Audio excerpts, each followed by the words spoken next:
Clowning, okay.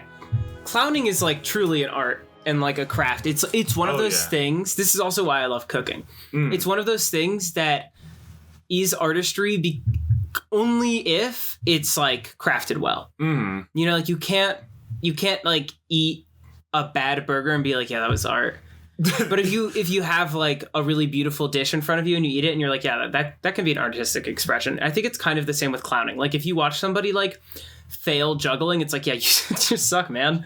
Yeah, I mean, if you watch someone do like a show and like perform and really give it their all, like I think that is artistry. Do you not? Well, what about bad art? Like, could it not just be bad art? Well, I guess, but that's just not art. I mean, it is art, but it's like not meaningful in any way. I know what you mean. I know what you mean. I just wanted to clarify. It's only good if the craftsmanship is good. I mean, I agree. Yes. I agree.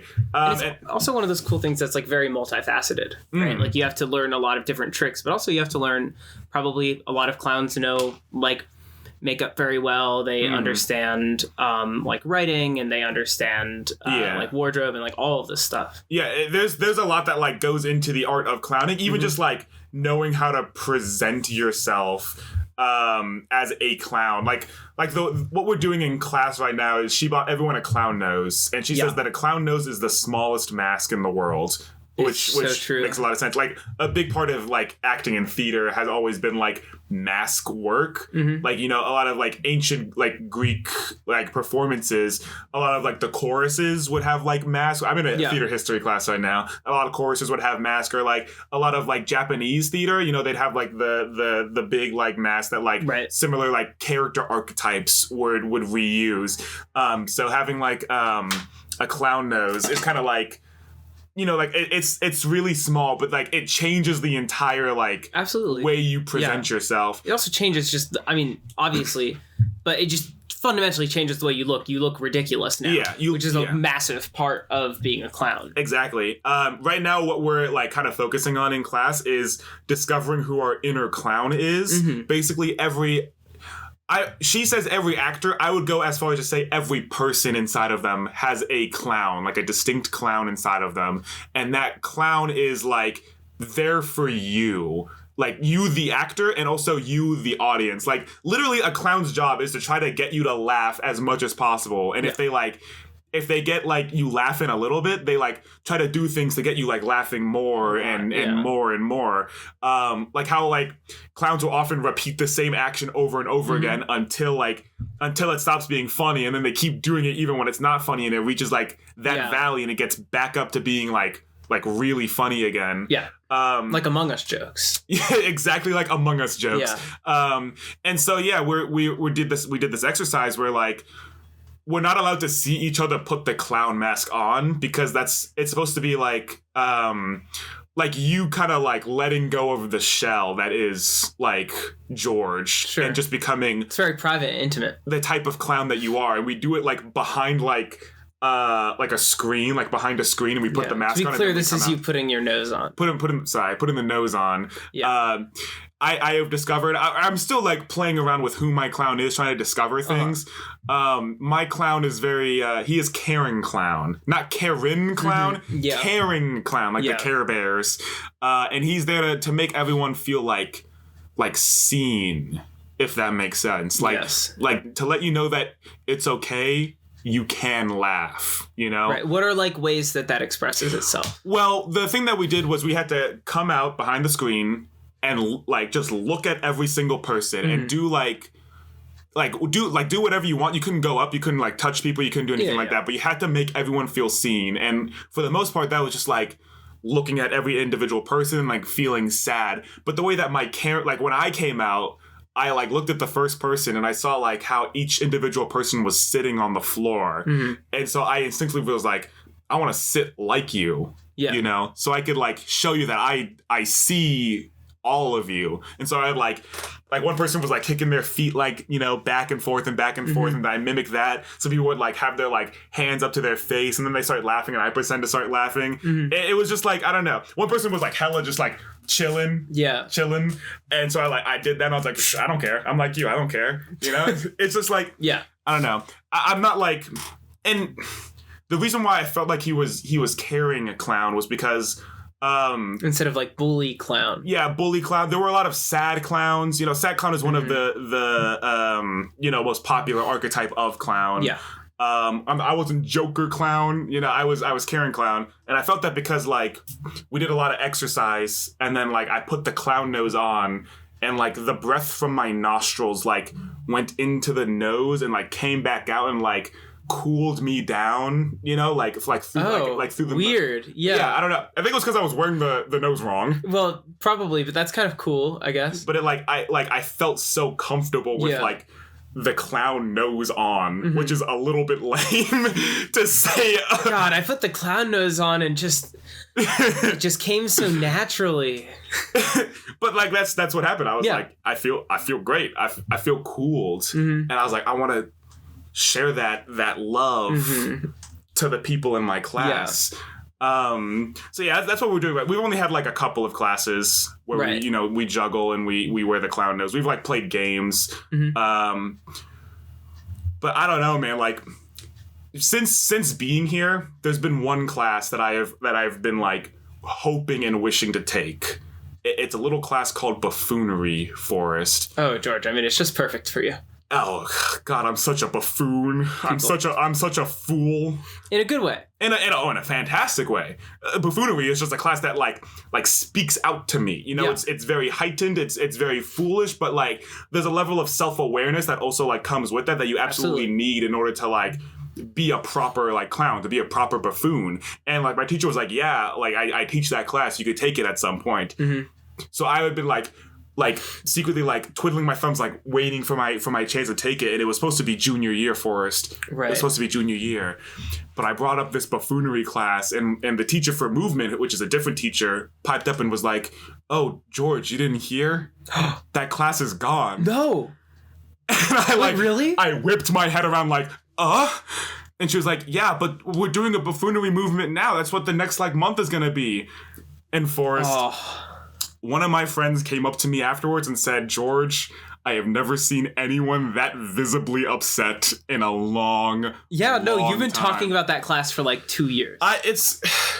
I don't know. It was just like something that just spoke to me the moment I heard it. Like a class about buffoonery? Yeah. I would love to, like, I should be the TA for that class. You should be. You'd be great at it. I'd be fantastic at it. And to hear that'll never be it was just so. Well, maybe they'll bring something similar back. Well, one thing that I'm thinking about doing is I can do an independent study. Yeah. I don't know if they did this I don't know if this is like a universal like college experience, but like you can like make a class and like a teacher can approve it's very normal. Yeah. And I was like talking to actually Kay, you know, from the lore episode. Kay from the lore episode. I was talking to her and she was like, she did an independent study, and she has like a performance coming up to like represent that. So she was like, maybe you could like do an independent study on buffoonery, you know, and then go to like some kid's birthday party and show them what you got. I could put on a clown show. Also that, yeah. Like, I know how to juggle now. I can get better at that. Yeah. I have a unicycle, Forrest. Oh my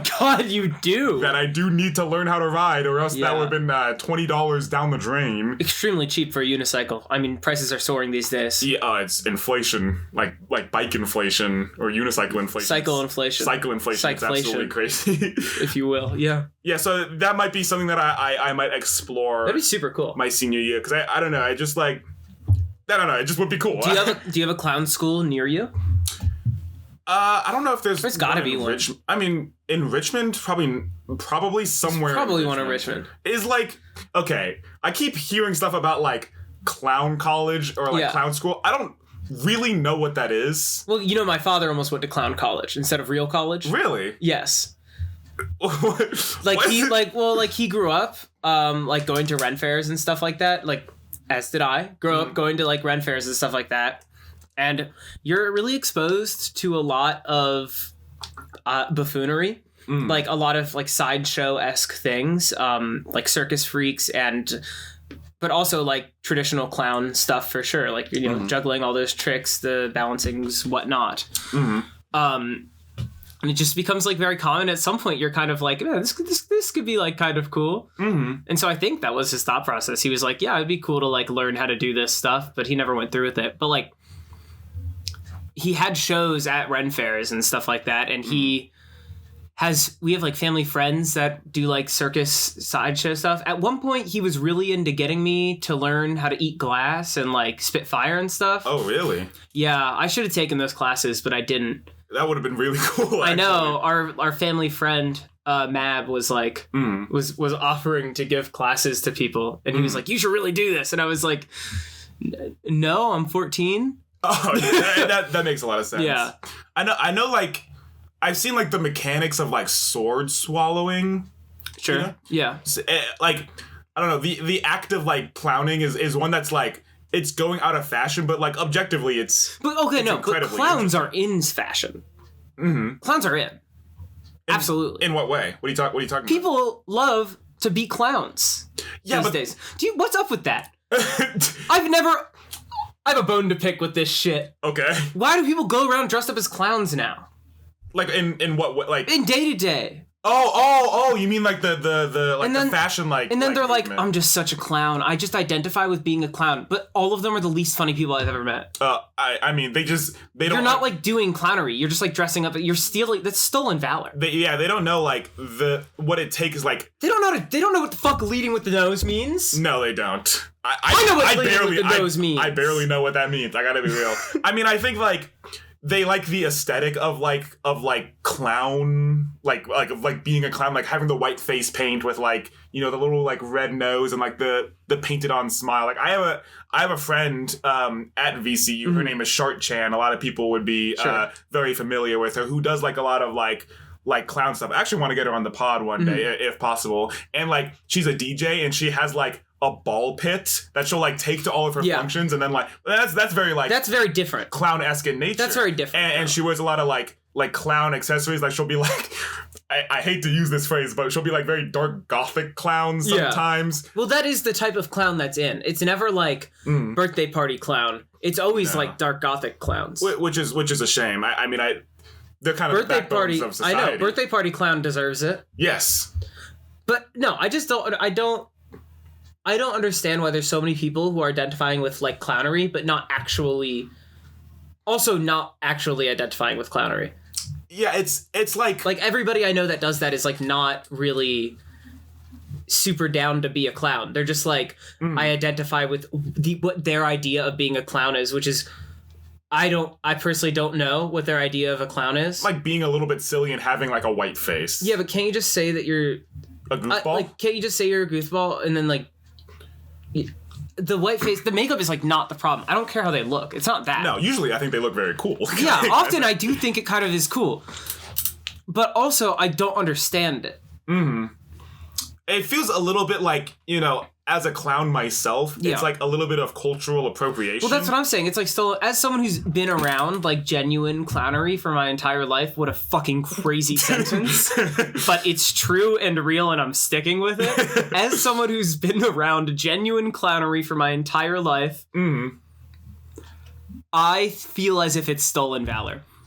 Yeah. You should at least learn more about what clowning is. Yeah, it's before calling yourself a clown, because it is like a career. People go to college for this. Like it's like a thing that you're just I don't know.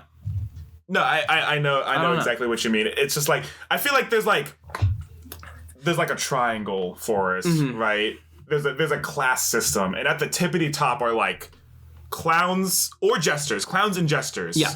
They're at the tippity top. Then you got like goobers. Then you got goofballs. Yep.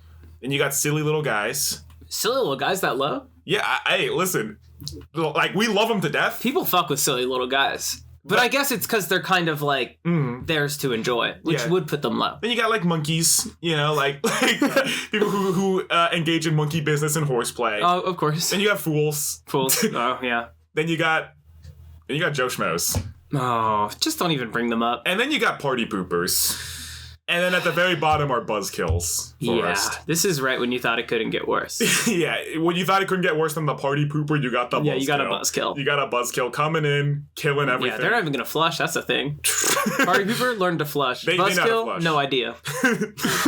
Yeah, I don't know. Clowning, I've always just thought clowns are cool. Clowns are cool. And I think learning to embrace silliness is something that, like, is a way that I've been, like, ahead of the game on. Definitely. I think, and I would agree with, I think you would say the same thing for you as well. Yeah, definitely. I think that people like you and I who derive a lot of like personal enjoyment off of like being silly and like being somewhat of a spectacle are definitely ahead on the idea of like what is now culturally very stated, which is like it's cool to be silly. Yeah, or like whatever the fuck. I may be cringe, but I am free.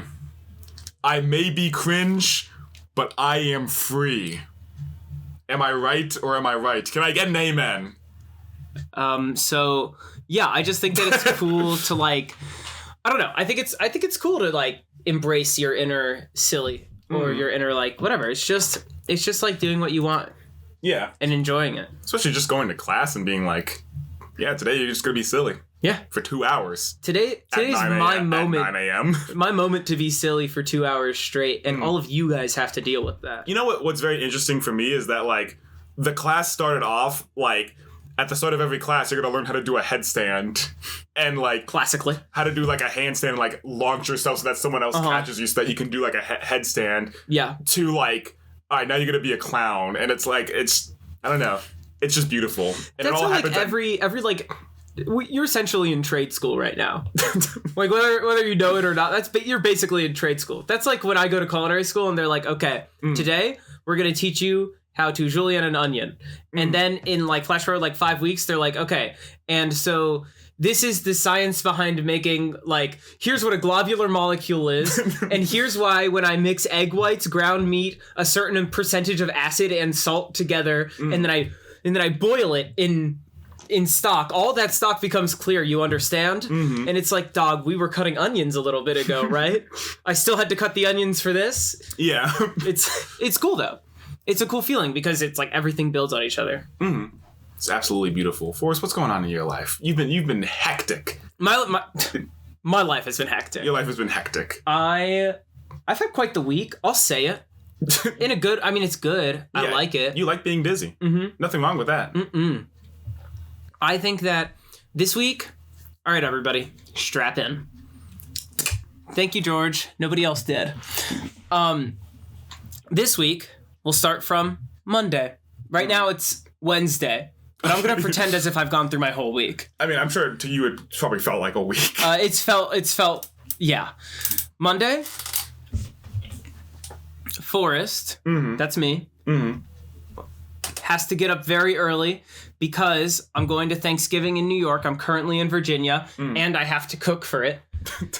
Not like all of it, but like I'm cooking stuff for it. But I work for the whole week as well, so I don't have time to do that during the day, so only before work. And my sleep schedule's fucked, but I'm like down with it, which really means I'm going to sleep at like 4 or like 3 or 4 a.m. And I wake up at like 9. But most days, in order to kind of like level out that amount of sleep that I get, I kind of lay there. Oh yeah. For a while. I mean, that's like the highlight of my day sometimes. So, dude, it's nice actually. It's nice to engage in a little bit of bed rotting without it being like too much. Oh yeah. Because too much, it becomes the worst part very quickly. Yeah. A little bit, it's like nice. Yeah. So, anyways, didn't happen this week. I've had no bed rotting time this week. Oh, man. Instantly, I get up. I have to go to H-Mart. I have to buy many kinds of mushrooms. Many kinds of mushrooms and tofu. And then I begin cooking, and I'm like, oh, fuck, I gotta go to work. I go to work. And then I hang out with one of my coworkers until, like, 5 a.m. I hit morning government workers come into D.C. at, like, 5 a.m. I hit morning traffic of people coming into work on my way home. Awesome. That's beautiful. Awesome. I have to be up at 8 to finish cooking. I get home 5:30. Go to sleep. Wake up 8. God damn it. Okay. Cook. Work. I go to work. I go to work. It's like we're short a person, so I'm assigned the prep for 2 stations instead of 1. So I'm like working my ass off, and then service is entirely slow because it's Thanksgiving week. So it's like my adrenaline rush normally is that I prep stuff and I'm like getting ready, and then I have an adrenaline rush during service. Yesterday, I had an adrenaline rush during prep because I was doing the job of 2 people. And then I had nothing during service and I crashed like super hard. Yeah. And then my boss was like, Forrest, we have too many people tomorrow. You don't need to work. And I said, fuck, I had my week planned perfectly around work, but okay. So I woke up, so I texted Georgia, I told him I could do the podcast. Yes! I'm here now. Yeah. I got extra sleep. It was crazy. That's beautiful. It was beautiful. After podcast, I leave. I drive up to New York. And then I do Thanksgiving. That's my Thursday. I come back Friday morning. I work. I work at 2:30, so that's like a 4 to 6 hour drive depending on traffic. I have to be back at 2:30 at my work in work attire and shit. Amazing. Yes, beautiful. Saturday, very busy. Have a Friendsgiving thing, cook all day, pack all day. Sunday, moving into a new apartment in DC. Ooh, that's very exciting. Monday, work. Yeah, are you excited to be living on your own? Yeah, I'm super stoked. I think I got this small little studio apartment. It's on like the first floor. It's basically the shittiest apartment that like a person can get. Okay. Not that it is shitty, just like the fact that it is a studio and on the first floor of a building. Yeah. Apartment itself is like normal amount of shitty, which is to say fine. Okay. But yeah, I'm super excited. Like, I've never lived alone before. I've like had a roommate, but I've never lived alone before. And it's like pretty close to my work. I think I'm going to start biking, which would be like good for me. Yeah. And I'll have my own space. I'm planning on doing a bunch of like weird food shit in it. I'm going to do a lot of like pickling and like fermenting of things. Okay. It's actually kind of funny. Like my list that I wrote down on my phone of like things I need to bring when I move in consisted of like a bed and then kitchen stuff. And then I was like, oh fuck, I also have to like get a couch and stuff and like a TV and like all this other bullshit. But like all I was thinking about was like pickling jars. Yeah, all I was thinking about was like, okay, I have to get a kimchi container because that's what I'm going to do all my fermentation. I'm like, what the fuck's wrong with this kid? It's like, oh yeah, I need chairs. No, honestly, yeah. It was like my chef dropped by storage, like by his personal storage, and he was like, oh yeah, I have some chairs if you need them. And I was like, yes, chairs. So I think I'm gonna kill living alone.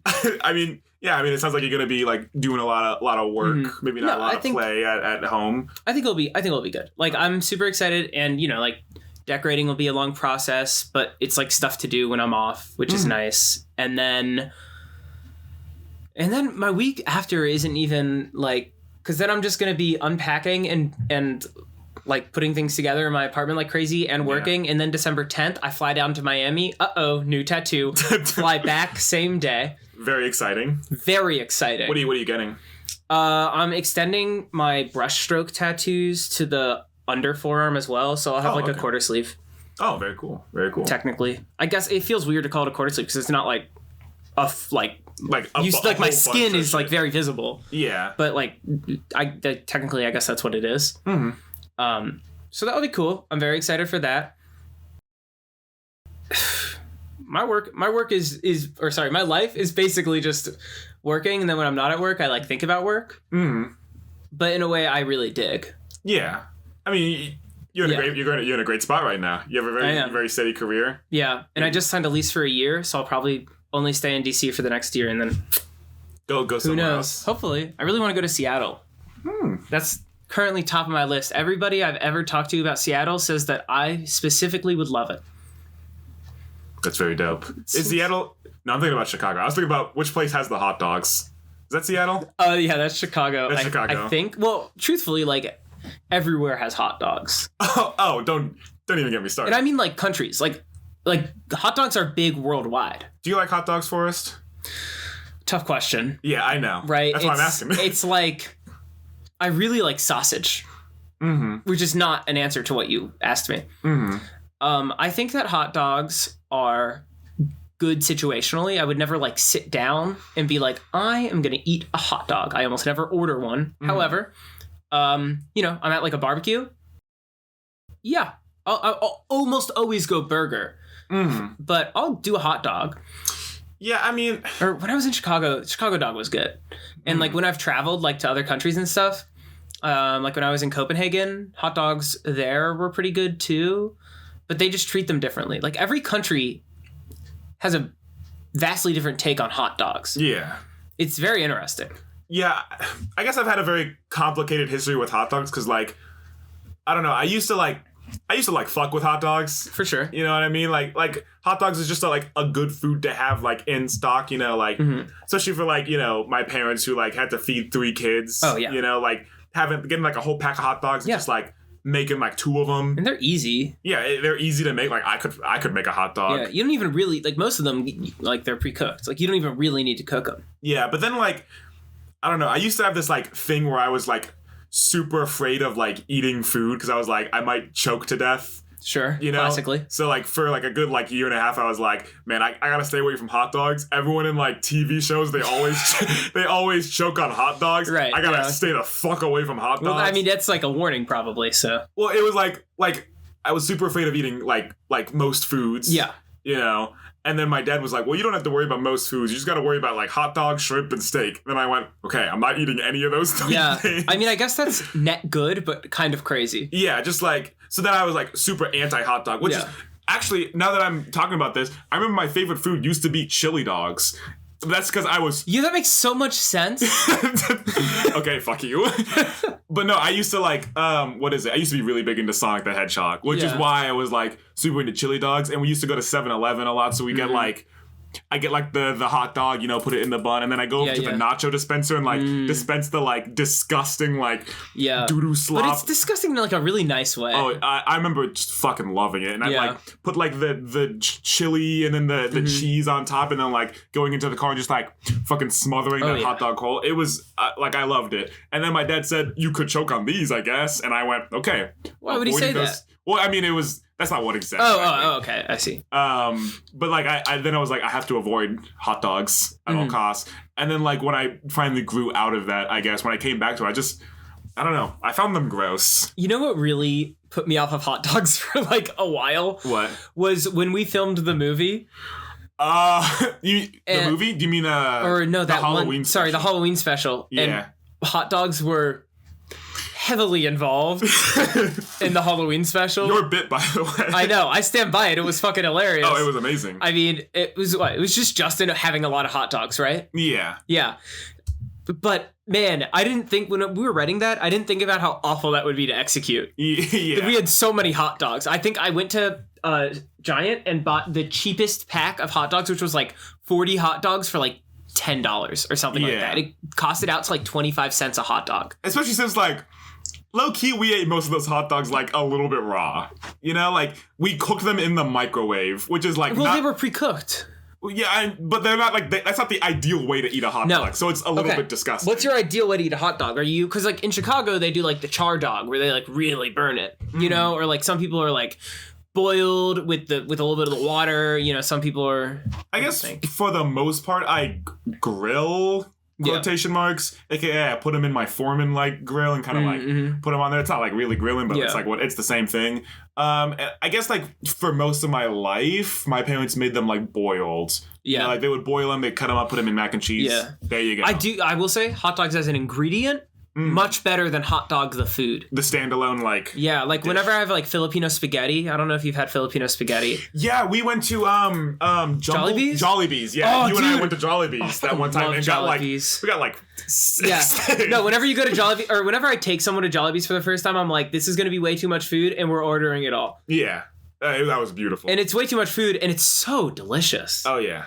But Filipino spaghetti, for our viewers that might not know, is basically spaghetti with like it's very sweet, and it has hot dogs in it. Like the sauce is very sweet and has hot dogs in it. That's all you need to know. It's so delicious because the spaghetti's sweet and then the hot dogs are just like little salt bombs in there. I like that a lot. Salt bombs? Yeah, salt bomb. I think that the best way to cook a hot dog, I saw something recently where somebody like boiled it in beer and then grilled it. Interesting. That sounds good. Because that's what I do for like bratwursts. Yeah. You know, like you eat a brat and then like poach it in beer and then you finish it on the grill. So it like it's very moist and it tastes a lot like beer. You fuck with that? Oh yeah. I gotta try that. That does sound like really good. Yeah. I'll do it up for you sometime. Thanks. I mean, I could also just do it myself. Yeah, it's very easy. Yeah, it's boiling. It's boiling beer. I remember, since we're on the train of hot dogs. I remember my friend Elizabeth showed me this like video. It was like this YouTube like group that like interviews celebrities and talks about like what they eat in a day. And they had like Lil Yachty on there, and he talked about like how he loves chips and cereal and like specific. These people, they're just like rappers. I feel like a lot of the time whenever I hear about what they eat, I'm like, yeah, you just smoke a lot of weed.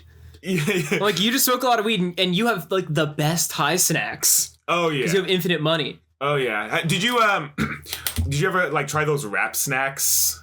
Those rap snacks, like the chips that like rappers would like, you know, make. Oh no, I never tried those. I tried them a couple of times on George's Lunch Food Review. Actually, were they good? Yeah, some of them were actually pretty good. Like I think I had Cardi BBQ, I think it was called, maybe. Sure. Like I remember like Dollar Tree just had like a whole bunch of them. Is that even at all profitable for them? Like, why do they? It's really just them putting like their label on probably just a different product, like very Costco-esque. Just something on their resume. But it's weird, right? It's weird. Yeah. Oh yeah. I mean, is it officially licensed? Like, is it really like? Is it a copyright thing? I think it's a company like Rap Snacks. They'll like bring them on and like give them a little bit of like percentage of the proceeds. It's not like rappers making their own like chip brands. It's like a company called Rap Snacks. I misunderstood. Okay. Do I think it's profitable? Not really. I don't see anyone eating these, and I think they don't really make them anymore. But I know like celebrities like Snoop Dogg and all that. They love to like put their face on shit. Oh yeah. I mean, Snoop Dogg has a cookbook, right? Yeah, I think so. Yeah. Like, it's about, like, cooking while high, or... There's recipes in it for, like, weed brownies and stuff like that. But I think it's actually, like, a cookbook. Interesting. Have you read it? No, but I've seen a lot of people cook out of it and have, like, reviews for it and stuff. Yeah. People seem to think it's good, but they're all home cooks. I haven't gotten my hands on it. That makes sense. No, yeah. But there was, like, this YouTube group that would, like, bring on celebrities to talk about what they eat in the day. And they had Grimes on there, the musician. Oh, my God. I think I've seen married to Elon Musk. Yeah. And at one point, she talks about, like, she's a vegan. Yeah. But she says, like, she's fine eating hot dogs because they don't kill animals for hot dogs. It's like the excess. It's true. And she said that she's okay eating it because, and she said it was good for people who have vegan tendencies. Yeah. I don't know. Like, no, I actually super agree with that. So there's this thing with McDonald's called the pink sludge. Yes. Are you aware of the pink sludge? Oh yeah. So it's like this how it's made video came out about McDonald's, and people saw the nugget. And they realized it wasn't really a piece of chicken. You idiot. It's never been a piece of chicken. Very technically, it's a chicken mousseline with a tempura fry on it. That's what it is. Nobody says that. We call it a chicken nugget. That's not what it is. Yeah. Whatever. But in order to make that, it's much cheaper for them to get a machine that like takes the carcasses of animals and like the parts that people don't necessarily want to eat. And I believe that they centrifuge, like spin it really, really fast. Yeah. And the meat literally flies off of the bone and like hits the side of the machine. They collect all the meat and separate out the bone. Yeah. So it's a super good practice. Like, from my point of view, that's zero waste. And, you know, that would just be going to some like landfill. But instead, you know, like, if we're going to kill this animal, we should give it the respect of eating it. Yeah. Right? Like, that's why I eat meat. Like, I feel like it's okay to kill an animal to eat it. I have no moral objection to that. I feel sad when people, like, throw away steak. Or, like, sad when people, like, essentially, like, waste what was a life. This is how I feel. That's fair. So, like... Do you still see it as like, eating a hot dog as vegan? No, that's stupid. It's obviously not. An animal died. Yeah, okay, that's what I was asking. Okay. Yeah, obviously eating a hot dog is not vegan, nor is it vegetarian, nor is it morally superior to eating any other type of meat, because I don't think that you're morally inferior for eating any type of meat. But, you know, like, I guess from her, I see where she's coming from. Because she's like, yeah, otherwise this would end up in a landfill. Like, it's sustainable. It's not like vegan, but it's like sustainable. Is really what she means. Yeah. It's good for the world. It was just like, confusing that she called it like good for people with vegan tendencies. Well, Grimes also married Elon Musk, so clearly she's on some shit. And she's also I because my friend is a very big Grimes fan. Like she told me about like how Grimes like, you know, like made all these awesome songs, and like she did all of her like album art covers like herself. Like she drew them herself. Like she got down and dirty with Photoshop and just started like drawing or Procreate. And now she's like all of her album covers are like AI. Oh, really? Like all the, and she's like using AI in her songs, which is like very unfortunate. You know, clearly she has AI tendencies that she's letting loose. That is super unfortunate. That's crazy. That's like not what I would expect from someone like Grimes, especially since she's so famously. She's pretty left, no? Oh, very left. She's famously like leftist, and she's famously like vegan because she wants to quote unquote like heal the world and all of this stuff. So AI doesn't really match up for that, because AI obviously produces a lot of like water waste. It does. It's, you know, how do we figure out how to kill the environment with AI art? It's astounding. Yeah. It's astounding. Can I say it's astounding? well, because no matter what, we always find a way to kill the environment. Well, because NFTs were terrible for trees. What? Because it sucks. It sucks to let people just do art and have that be neutral for the environment. Yeah. You know, like we can't just have humans be doing art. Yeah. Because they won't produce quickly enough for me an Instagram chat background of whatever. Anything that I put into the prompt. Terrible. I was thinking a little bit ago about like going vegan like for a year. Like I don't know. I'm very interested in like trying out like different lifestyles, if that makes sense, or like dipping my toes into stuff that I'm like unfamiliar with. Yeah. So I was like thinking like a little bit ago, like it'd be very interesting like to go vegan for a year, just to like see like, I don't know, like what it is like for a person like that. Because I think, you know, similar to, I guess, like, I don't know, this might be like this might not make sense at first, but like stick with me, like someone like people like furries, you know, like were people on the internet who were like expressing themselves in something they believed in, and then they got like castrated by the internet because of like, you know, judgmental people. It's like a misrepresentation of their community. Yeah. And I feel like something very similar happened with like vegans, you know, on the internet. Yeah, no, vegans for some reason in the 2010s, well, I know why. There was a very quiet, very loud minority that was just the worst about being vegan. It's the people that go vegan because they feel like as if it's righteous, and they feel as if it's the same as like when Christian people will come up to you and they'll be like, well, you know, you're going to hell. Yeah. It's like, okay, I know an animal died. Yeah. Okay. Walk away. It's going to be okay.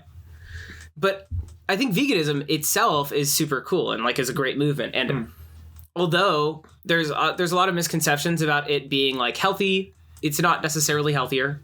Misconceptions about it being better for the environment. In some ways it is. In some ways it is not.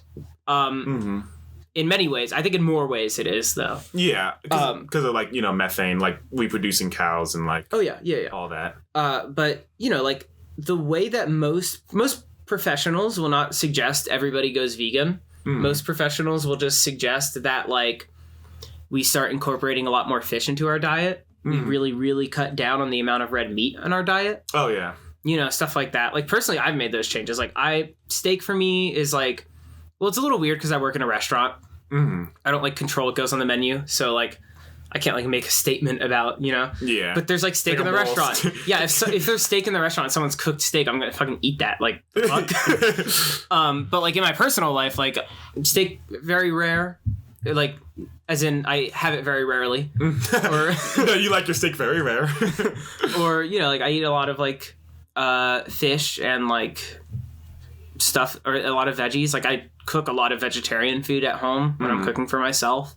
You know, like I think that those are like very easy and plausible changes to make to your life, and like those are the changes that people should be making to their lives. No, that's what I'm trying to do. That's why we're a human rights podcast, by the way. Someone during the Flick rehearsal, I asked them like just like outward to the entire like cast and crew and whatnot, I asked, like, if you guys were on a podcast, what would you want to talk about? Yeah. And one of the directors was like, what do you guys usually talk about? And I went, human rights. I got quite the laugh. But no, I am trying to make, like, changes in like how much red meat I like buy. Like it's also better for you to not eat so much. For a while I like stopped buying ground like beef instead of buying like ground turkey, which is also very good. Ground turkey is very good. Turkey is better than people give it credit for, however not amazing. I 100% agree. Yeah, it's very good deli, very good turkey, like ground turkey. Cutlet, it's okay.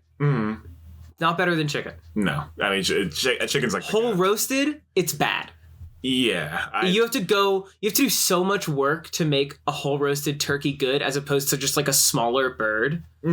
Because it's so big that parts of it will just inevitably overcook. Whereas something like a chicken, it's smaller so that won't happen. Like what? I don't know. Anyway, sorry. I think we already talked about like turkey on the last episode and how I was never really a big fan, but that's because like I feel like it's usually been like not done super well, if that makes sense. Because again, it is just like it's so much bird to cook. Inevitably, some parts of it are gonna be bad. Yeah. I just don't know why it has to be the drumsticks, which are my favorite part of any bird. Those should be good. They're doing you wrong. Exactly. They are. Yeah. But yeah, I don't know. I also, little sneak peek, people. We are filming this right before Thanksgiving. Yeah. Tomorrow is Thanksgiving. God. I don't understand. Well, I do understand why, like, turkey's, like, the thing. But, to be honest, it's just because it's an American bird. There's other American birds that we could be eating that are, like, more delicious. Such as? We should do duck more often, I feel. Oh, yeah. Like, duck is, like, really... I fuck with duck. Yeah, I like ducks, too. Some people don't like duck because it has, like... it's very gamey. I also feel like there's just like, I don't know, there are stigmas behind like what animals like you should eat and what aren't. And I feel like ducks people see as like very cute and they don't want to like eat that. Whereas turkeys. I don't know. I mean, that's why I didn't want to eat duck for a while. Maybe that is true. I don't know. I've never been around that. I've always been around there's a lot of like Chinese culture about eating like Peking duck and stuff like that. Or, I don't know. For me, I never ate duck much growing up, but only because my mom doesn't like it. So, like, when your parents don't like something and you're a kid, it's like... Hey, you're not eating that. You're not really going to be eating it that much. No, I think that was, like, a big reason why I was, like, kind of put off a little bit from, like, eating duck, because I was like, I think ducks are cute. Sorry. I don't understand that logic, because aren't cows cute, too, and stuff? Oh, cows are very cute. They're like, so cute. But I think it's more normalized in, like, America to just eat cows regardless. Like, I love cows. Cows are one of my favorite animals, but, like... I've been eating burgers since I was like a little kid, so it was never like something that I had to broach. I feel like if I didn't eat cows for like most of my life, and then someone was like, "Do you want to eat this burger?" I might be like, I don't know. But I do agree with it that it was dumb logic because then I did have duck and I was like, wow, this is actually pretty fucking good. Pretty good. Sorry. Pretty good. I mean, you gotta like it if it's good. Yeah, right? I enjoyed it. I feel like making the change from turkey to duck would definitely like make my thoughts on Thanksgiving like like stuff like that. Like, why do we have like kind of like bad food? What's up with green bean casserole? Oh man, I've never had green bean casserole except for like I think I had it once at a Friendsgiving like 2 years ago or something. It was fine. No, I know where I had it. I had it at my ex's house. Her mom made it. It was fine. Okay, but I don't understand why it's like a thing, because it's just green beans, cream of mushroom soup, and then French's like fried onions. Like that's pretty much it, right? Yeah, hey, you don't have to ask me why. You can't ask me why I think it's why. Because I don't know. There's like I don't like green beans are good. Like there's so many green beans are good. Green beans are good. Can we talk about it? Green beans are good. They're good, and we're fucking them. We're fucking them, George. We're grabbing them by the. I excuse myself. Yeah, you know it. Calm down, Forrest. Sorry. Calm down. We all think they're good. They think they're good. I almost said grabbing them by the bean, and then I almost, and then and then I was thinking about bringing up the new JoJo Siwa song, iced coffee. I'd rather not. Speaking of beans, yeah, go for it, man. I was in a show recently that just closed. We were on for one weekend. It was called The Flick. And so a lot of people made flicking the bean jokes. Shocking. Like, absolutely shocking. I was by the 14th time, I was like, wait, is this a thing that like everyone's thinking about the show? Terrible. It was not. I didn't laugh once. I watched it. I liked it a lot. Mentally, it was like my bean was getting flicked in my brain. Thank you, Forrest. Thank you. Yeah, I think we were talking about it like on the last episode, which is like coming out we filmed like 3 weeks ago. I was talking about like I'm in this show. Yeah, it just wrapped. Forrest came and saw it. Yeah, I was really pleased. It was really good. It was cool because it was. I guess you should probably talk about the thing that you were in. I'll let you do it. I mean, I'd love to get your thoughts on it. Because obviously I had a different experience because I was in the show. Yeah. I wouldn't necessarily say I understand it more, but I like know a lot about like what they were like going for. Yeah. And I like, tried my damnedest to like, portray that to the audience. Yeah, it was my first dramatic show. Mm-hmm. Very, very big leap for me. Cause like, you don't do dramatic shows in high school, really. No, there's like no real... Our school tried to do it with a little show called Letters to Sala. It was bad. Yeah, it was crazy. That was a crazy pool. It was bad. And then I remember just like going into college just thinking like I'm gonna stick with being funny and not try to like step out of my shell. Like I was actually talking to someone freshman year and he asked me like what I want to do and I was like I just want to stick with comedy. He was like, yeah, I kind of want to like do both, and I was like, what? I was like, he was trying to like get me to do both, and I was like, look at you now. Yeah, and through a lot of growth through the people closest to me, and through like Kyle and Mario, the directors, who like took a chance on this guy who they've only seen in like comedic stuff. Where like we want to give this guy like a chance to like show his stuff, which I'm very thankful for. They were definitely the best directors that I've gotten to work with. Their directing style, for a lot of directors, not all directors that I've worked with, of course, but like for a lot of them, they tell you to like, go do this and like go do this and try to say this line like this, which like is helpful for like doing what they want to do. Yeah. But the way that Kyle and Mario would do their rehearsal process, they'd like ask us questions like, why do you think the character said this? Like, how do you think this action makes this character feel? And sometimes they'd be like, well, you mentioned this character. Let's come up with what they look like all together. Like, let's come up with like Steve, the boss of the flick. Right. What does he look like? And we'd be like, oh, he's probably like balding and like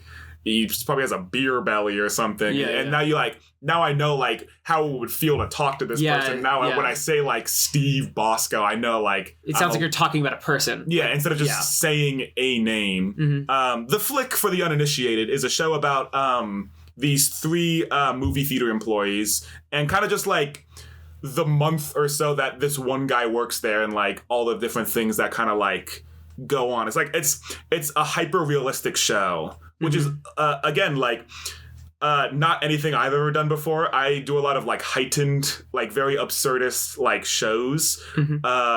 So this show that's like so into just like the mundane, like how do you make the mundane like feel real and feel interesting, if that makes sense. That was like a big part of like working on the show. Like, all right, how do I not make it boring? Yeah. Because I think it is very easy for hyper realism to become boring.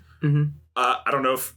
I hope we did that. I hope we did a good job. I didn't feel like it was boring. I think that there were like hyperrealism. Hello, audience, people who might not know what that is.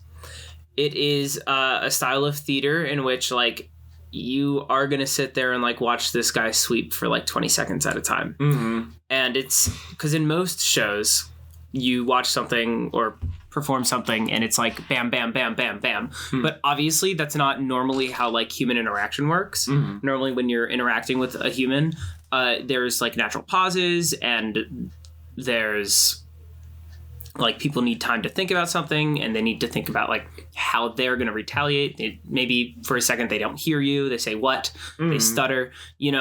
All these things are things that like people try to eliminate in theater. But in hyperrealism, I think that they're things that people try to like allow to happen, basically. And it allows you to, as an audience member, like a powerful line might be delivered, and then you're like, oh man, I wouldn't know what to say there. And then the person on stage doesn't know what to say there. Yeah. And you're like, oh, fuck. And it makes it all feel like a lot more real. Like, I don't think it makes it boring because there was not a moment where it happened for too long. Like, it was well balanced. Yeah, that means a lot. That's like kind of Annie Baker, the person who wrote the plays. Like, that's her whole MO is like hyper realism. You know, like picking apart the everyday and like showing why that's just as interesting as like. Maybe a play where this guy's like throwing like shooting everyone and like you know, like all these zombies are everywhere. Like like a show about these people in a movie theater can be just as like interesting and thought provoking and like engaging as like a more heightened or actionable piece. I was thinking about it while I was in the audience, and I was thinking about like the advantages of like having more media that's like because I'd never seen that before. I've like heard about it, but I'd never like seen that before.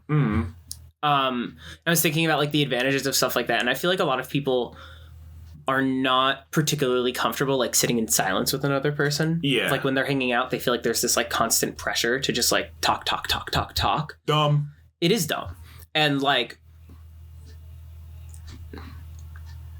there's nothing wrong with that. You know what I mean? Like, obviously, we're on a podcast, so so I have to go. But in real life, there's nothing wrong with sitting in silence. It's actually nice to sit in silence with people. And I think that a lot of people get kind of their like cues of like how to treat the world from like movies and shows and theater that they might see. And so like more stuff that's hyper realism, like I could see that actually being very good. Yeah. Of course, I do understand why some people would find it boring.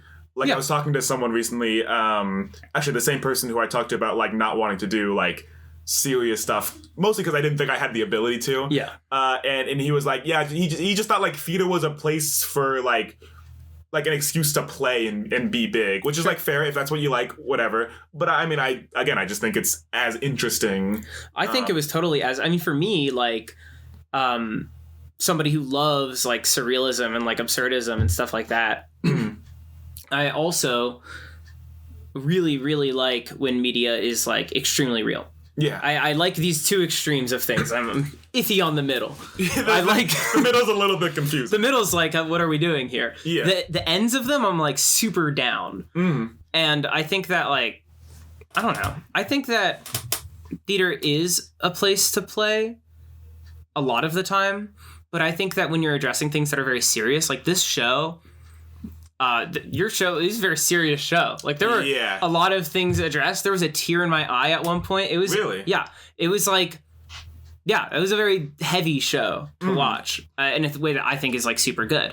Yeah. But if it was overacted and like how you would traditionally, or what most people think of like traditional stage, where you like really overact and you really accentuate a lot of things, like. Yeah, it totally would have lost that. It wouldn't have meant, like, it wouldn't have been anything. Yeah, I mean, that's The Flick is one of my favorite plays now. I didn't read it before auditioning. I never read the plays that I'm going to be acting for before an audition, which is like... Why?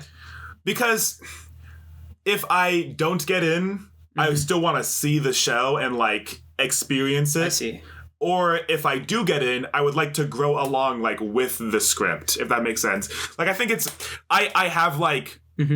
Like, I have done it before. Yeah. Where I'll, like, go into an audition thinking this is what the character is supposed to be. Then I'm trying to be that, and now I'm something that I'm not. Whereas if I go into, like, an audition just trying to, like, see what I have and pull from myself in order to, like, perform, then that, like, brings, like, that brings me, like, that shows me better. Right, because they can always teach you what the character is, but you're always going to be you performing it. Exactly, and, you know, like, I get roles. I don't have, like, just straight up, I get roles. So I don't have to read it. Something's working here. I don't have to read it. If I keep getting roles, like, I'm doing something right. Yeah, do you know other people that do that? I do, and they also get roles. I know other people who read it beforehand, and they're able to, like, still bring themselves... Well, no, I mean that don't. Like, you know a lot of people that don't read it beforehand? No, I'm kind of like, I guess, not like a black sheep, but like, when I tell this to people, they go, oh, that's really interesting. And I go, I get confused because I'm like, I feel like,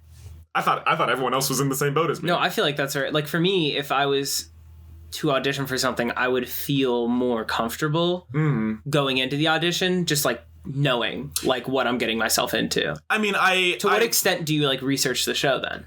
I like know what characters I should be auditioning for. Like I know what the characters are. Yeah. Like for example, this show I play Avery, and Avery is written as like a black person. Like it is very important that he's played by a black person. So I read like that, and I was like, okay, he's into movies, all that. So I'm just gonna go in. I'm going to be me, who is a black person, and just show that I am me.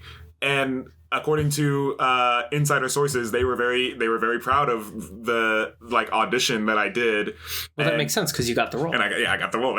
So they would have to have liked the audition. But I don't necessarily look up story beats or like any of like major things that happen. Yeah. So just enough to get like a vague idea of what you should be doing when you go in. Yeah, I should be going for. Like if the character, like if I need to know the character's like a meanie, I'll go in there and be a meanie. Yeah, of course. But I or if you have to do like a really cool, like thick London accent. Yeah. You would know to do that. Exactly. Because imagine going in there and not doing that. They'd be like, do you know what you're auditioning for? You'd be like, oh, sorry, mate. and then they would laugh and you would laugh. It would be good.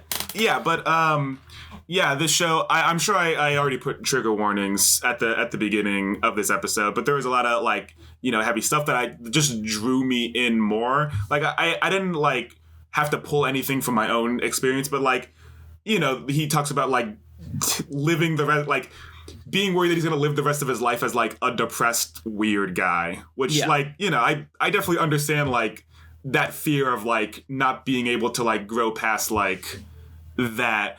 And like, I guess I didn't like, it would have been nice to read beforehand so I could have known like going into the show what like my character goes through. Yeah. If that makes sense. Like I was very worried about not being able to like pour like just like bring a level of like depth to the role for certain scenes that absolutely like needed it.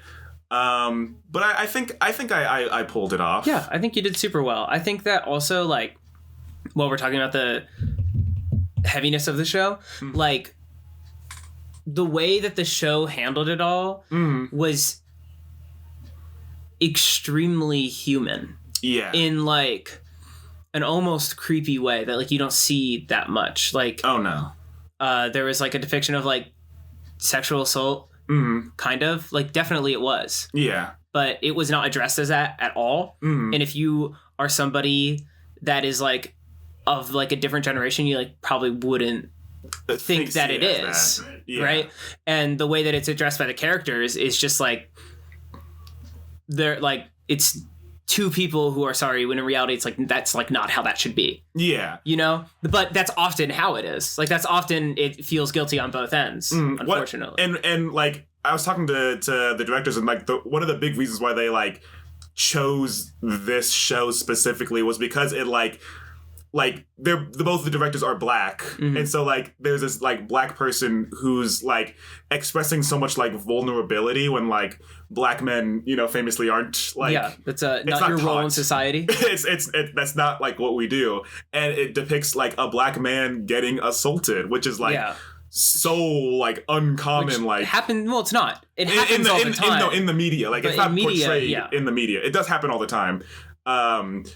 And it was just so like interesting, and I don't know. It was very hard to like, I don't know.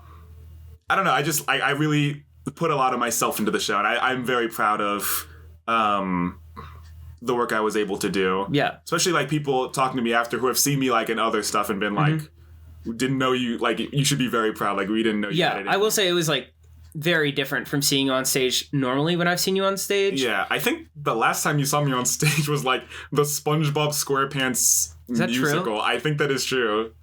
Maybe. Okay, well normally when I see you on stage, which is outdated, I feel like I've seen you and I've been like, oh yeah, that's my boy George. Like clearly he's doing a character, but like that's my boy George. Yeah.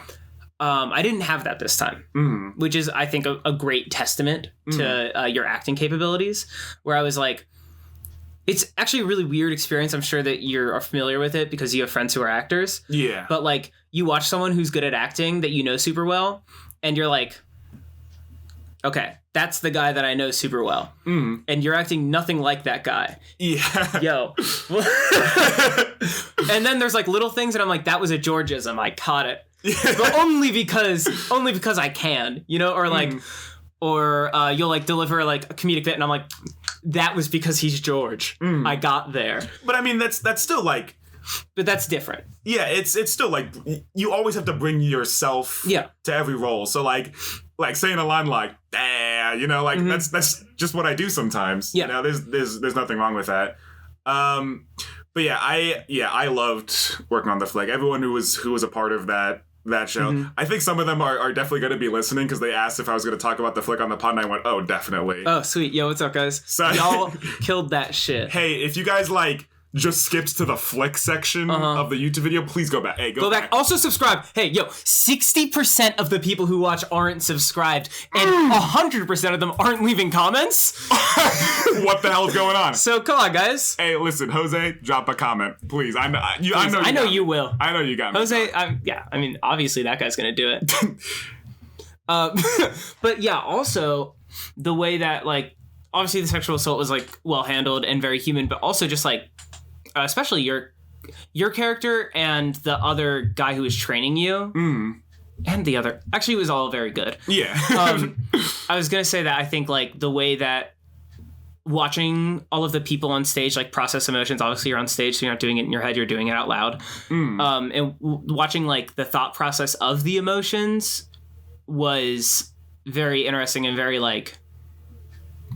Real. Like it wasn't like point A, point B. It was like point A, point C, point D, point A again. I mean, to your point earlier, it's like they don't know what to think after like they get betrayed or like like I think a big part of like what makes the show interesting is that like every moment you expect it to go one way because of like this is how it's done in the movies, you know. It's like the character says this and then they reply this way, and then it's the characters reply in like a way that's so like not how it's usually done. Like no one ever gets their movie moment in like not at all. And that's actually why I liked it so much. Like personally, there were a lot of things in that play that like I can relate to that I have either like felt or like been in similar situations. And I think that every single one of them was just as confusing on stage as it was in person. Like that's actually really hype. Yeah. Because it's like, I don't know. It's like a more accurate portrayal of things that don't typically get an accurate portrayal. You know, like there's a character who's like, has someone like obsessively in love with them and they're like, I don't know, but they're also like, I don't know, I don't like it when it stops. Yeah. But I like, but you know, and then you're like, it's just watching the other side of it as well, where this person is like realizing that they have the feelings and like becoming more and more comfortable talking about it, and then it all accidentally comes out. It's like, yeah, that's like human as well. Like that's like it's just Annie Baker. She won a Pulitzer Prize for this play. She's just very good at capturing like just humans being humans, which is just like ultimately there's nothing more interesting on stage than someone being themselves. Yeah, like 100% of the time. That or a clown. So it's one of those two things. I mean, listen, imagine the flick, but all of us are clowns. All of you are wearing a red nose. Nothing changes. It's called The Circus. They're in the circus. Changes to the tent at the end of the show. Yeah. I don't know. Maybe they do like the Pennywise monologue from It. I don't know if there is a Pennywise monologue in It. Well, I don't know. He doesn't. I haven't watched it, but he doesn't seem very talkative. No, he seems like the kind of quiet, reserved type. So kind of like Avery a little bit. Yeah, kind of like strong and powerful and quiet. Yeah. And like brooding and handsome too. But I have another show coming up, which is more quote unquote my speed right now. So maybe you can come down, you know, see that. Get the two sides of the George coin, you know, the silly and the human, the clown and the human. Whoa, dude, that's so deep. Has anybody told you how profound you've been lately? Plenty of times. Plenty of times people come around, they tell me how profound I am. However, it's never enough. No, they come. You could tell me a little more if you wanted how profound I am. You could actually, you can actually leave a comment talking about how profound I am. Wow. Could they do anything else? If they think you're profound, maybe they could leave a like.